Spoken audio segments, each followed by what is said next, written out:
Hi everyone, Amy Valdivia here, and I wanted to answer a question to a situation scenario that came up that actually I addressed before, and the client reminded me that I addressed this in my video, and I needed to give some clarity. Let's talk about car payments, specifically car payments, installment loans versus a car lease. Okay, so what does the rule say? The rule says that if you have a debt, an installment debt that you have that will be paid off in less than 10 months, that means less than 10 months to pay. If there's less than 10 months left on that debt, then we do not have to calculate that or include that in your qualifying debt to income ratio. However, let me throw this out at you. It is at the underwriter's discretion whether or not to include it in your debt to income ratio, even if there's less than 10 months to pay on that debt. And that's because they have to analyze the borrower's ability to repay their mortgage.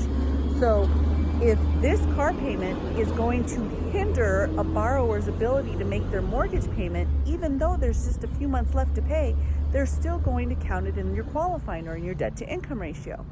Now, what about a lease versus an installment? If you are leasing your car, understand, let's just say you have 2 months left on that lease. We have to still consider that in your qualifying. And that's because at the end of the lease, it is assumed, yeah, I know what that word does, but in the guidelines, they tell us that it's assumed that a borrower will basically get a new lease. They will have a new debt imposed. Whether it's a lower payment or not, the fact of the matter is that debt will be replaced with a new car payment. If it's an installment debt, meaning you're buying the car, not leasing it, and you have less than 10 months to pay, then what I was telling you about the borrower's ability to repay, that comes into play. So there's the clarity. If you have a specific scenario or a situation and you want to run by that scenario, avaldivia@afncorp.com or 626-485-4673. Have a great day. Thank you.